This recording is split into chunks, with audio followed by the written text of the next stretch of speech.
Hey everyone, DQ here, and welcome to another weekly snapshot. We're finally getting some brand new snapshots for 1.7, and this week's snapshot is 13W36A, and I'm going to show you guys different things, new features and new biomes, and all sorts of new things that are going to be within 1.7. So I'm going to make this into a two-part video. So the first part of this video I'll be showing you guys the new blocks, and the second part I'll be showing you guys biomes and what's being changed with the world generation in terms of new biomes and new biome types, and then this new amplified setting as well in the menu. So let's get right into it. As you can tell right now, it is raining, but right now you cannot hear the rain. And that is because we have a new setting in here called Music and Sounds, which allows you to change all the various sounds in Minecraft all at different rates. So if you don't want to hear rain, like I know most people when they're doing LPs or whatever do not want to hear rain, you can now turn it off. So as you can see here, now you can hear the rain. So I think that's pretty cool. So we'll just keep that off. We can change the monster sound. We can change the sounds of monsters. I'm not sure if this affects zombies breaking down doors, but if you find monsters are too loud, you can change that. Players, you can turn them up or down. Friendly animals. Now this is great because if you have, like, I don't know, a cow farm, sheep farm, chicken farm, pig, whatever, you're going to hear a lot of animals nearby. And you probably have noticed this in some of my Jawscraft episodes. Animals are overpowering the entire sound of everything. So you can just change that, which is great. Blocks in the environment is when you're breaking blocks and breaking leaves and things like that. You can change the sound for that. And jukeboxes and note blocks can also be changed as well. And then we also have the master volume, so you can change everything without changing any of this, sort of like how it used to be with 1.6. There's a master volume. But I think that is pretty cool. And we also have this other button, super secret settings. As of right now, it does not do anything, so I guess we'll have to see what Dana Bone or Jeb decides to do with that. Achievements now have been updated, and so achievements are now world specific, so that means if you are starting a brand new world, you're always going to have the new achievements, which is great. So if you're on a server, it's going to obviously detect that you're on a server, and each server is going to have its own achievements. So I think that's pretty cool that they're adding that as well. And they've also added a couple of new ones in here. If I can find them, I guess they haven't been added yet, but I believe it's summoning a wither and putting up a beacon and things like that. So you're going to have a couple of achievements for that. Anyways, let's get right down into the new blocks and items in the game. So here we have brand new flowers here. Unfortunately, the red rose flower has been changed into this rose bush. I'm not sure though if you can break these and it will drop roses. It doesn't seem like that is possible anymore. So if you guys have had roses in the past, keep them, because they're pretty much a rare commodity now. They won't be spawning anymore in the wilderness. So there's that. So we have the regular yellow flower. This is a poppy. This is a blue flower. We have this flower. These are all tulips. So we have red, orange, white, and pink. We have a daisy, and we have a sunflower. Now, sunflowers are supposed to change. The sunflower itself is supposed to move to whatever side the sun is facing. And let's just turn off this rain. We also have this. This is a tall grass. This would be good for like map makers and people that like to decorate a lot. It'd be also cool to like sneak in. You can sneak in tall grass. This is a full-size fern. This is 2 blocks high. Of course, we have the rose bush, and then we have this other bush here. So that's pretty much it for the flowers. Now, this dirt right here is called podzol. If I can pick some out, yeah, podzol. And this spawns in the new sort of a wetlands biome, but I'll get into that in the next part of this video. So we have this. Now this block can only be attained by a silk touch, so if you have a silk touch pick, axe, or a shovel, you can only get it with that. So it's kind of like the mycelium in mushroom biomes, you can only get it with silk touch. So that's pretty cool, and it spreads pretty much the same as well. Right here we also have new types of fish. Right here this is salmon, clownfish, and this is the cooked salmon, and then that's a puffer fish. Now these fishes can be caught using the new fishing mechanics, which I will get to in just a moment. So the salmon, basically you need that. I'm not sure how many hearts it fills, how many hunger points it fills, but there's that. We have the clownfish. I believe that fills like half a hunger point. I don't know what they're planning to do with clownfish. It could be something they're going to be adding, maybe coral reefs or something to ocean biomes. That would be pretty cool. And then we also have the puffer fish. Now, if you eat a puffer fish, it will poison you and it'll give you nausea and whatnot. But you can brew the puffer fish into a water breathing potion, which I will show you guys right over here. So we have a potion of water breathing, and this can be brewed using the puffer fish.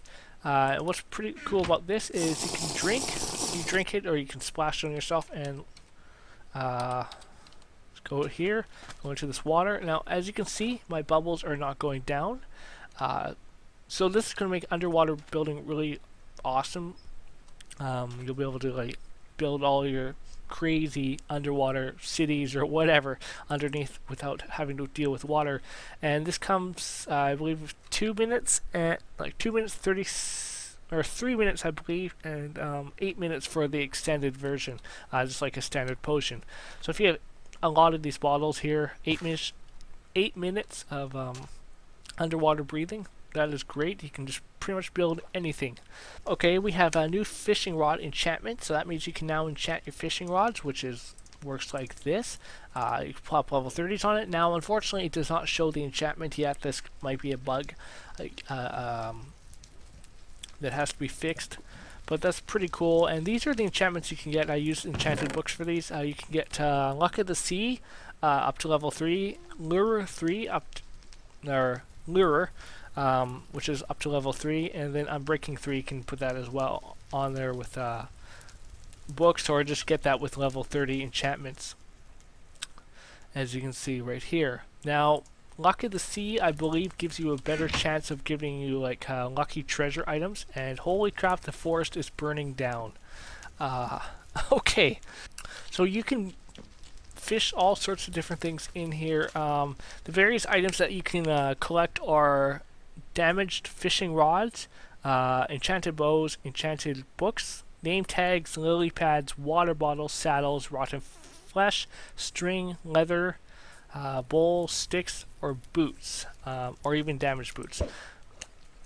And when you do fishing here, you can sort of see splash particles in the water, and just before your hook is taken, you'll see a little air bubbles, like the fish being caught. I think it's pretty cool, these little animations that they've added in here. If we can just wait for it. There's the fish. And as you can see, I got a raw fish. Not the greatest not the greatest thing, because raw fish, you can see them all the time. But let's just try once more and see if we can get something else. Okay, and as you can just see, I caught a raw salmon. We have this new ice block here. It's called packed ice, and why there's lava and all these torches here is packed ice cannot be melted as a new ice variant, and these can be found in one of the new biomes only. I don't believe you can craft it or anything like that, and when you break it with a pick, it does not give you water. So what's great about this is you can build sort of an ice castle or do all sorts of things with ice and having torches and stuff nearby without having to worry about it melting. Now this glass is opaque, so it's not transparent really. Has this white opaque tone to it, which is okay. But if you're going to use it for windows or anything like that, it's not going to work. This is a new grassless dirt block. This block can only be given to yourself in creative mode, or if you have cheats on, and it's done like this.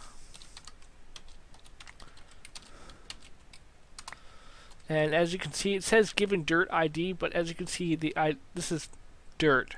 This is normal dirt. Let's try it like this.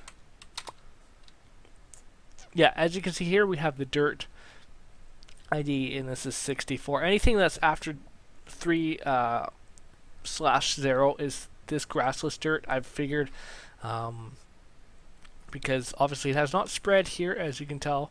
And what's great about this is it's going to be good for map makers or people on servers that want to use dirt as paths without grass having to grow, like turn it all back into grass. So I think that's pretty cool. That's a pretty cool feature.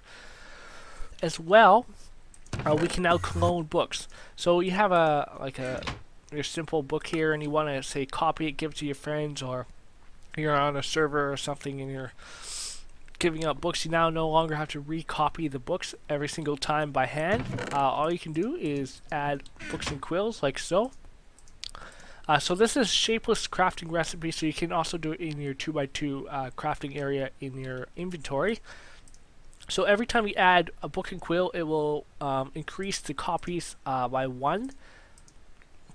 And you can do it up to 8 times to get 8 copies of the same book, which is pretty cool. I think that's a really good feature that they've added. There's numerous of times that I've wanted to sort of make copies of books without having to rewrite the whole entire thing. And finally, we have some commands here. You can now spawn giant zombies by doing this command here. So we do /summon and giant. Now it has to be with a capital G, otherwise if you do it with a lowercase it will not work. And as you can see, we have a giant zombie. This zombie does not burn, as you can probably tell, because it is sunny here, and he takes a normal amount of hits as a normal zombie. I kind of wish that they buffed up these zombies and made them harder to kill, but that's something that can be added because they've added a bunch of new map making tools with command blocks and all sorts of things with that. I will leave a link down below to one of Seth Bling's new snapshot overviews where he talks about various things that are with the command blocks and the redstone and stuff like that. Something I'm not really into, and I probably wouldn't be able to explain it properly. So you guys can go check that out if you want. Now we also have a new sprint button, which brings me up to the next thing. We have now new control settings in the menu here, as you can see. And what's really great about this is we have a sprint control. So to automatically sprint, instead of W, like double pressing W, just hit it once and hit left control, and you automatically sprint. Now I would probably change this to another button because it's a bit awkward trying to go from left control to spacebar when you're jumping up blocks. But you can still do it the old way by double tapping W like so, as you can see and probably tell right here. And finally, the last thing, I don't really like this particular update. They changed water. So as you can tell, this is normal everyday water that you're probably used to in Minecraft. Now if you have your graphics on fast, the water looks like this, and it looks way too cartoony, but you cannot see the bottom of the water. It's completely opaque. Now some people are not going to like this, especially with people with really slow computers that can only run it on fast. So I'm going to try to keep my graphics on fancy to have the normal water. Now when you go in the water, you can still see and everything under here, but it looks like that. I don't know if I really like this change at all. Well, there's that. So that's going to be it for the first part of this snapshot. I hope you guys have enjoyed it. And if I have missed anything, I will either include it in the next part, or I'll leave it down below in the description. And yeah, that's going to be it. Thanks guys for watching, and goodbye.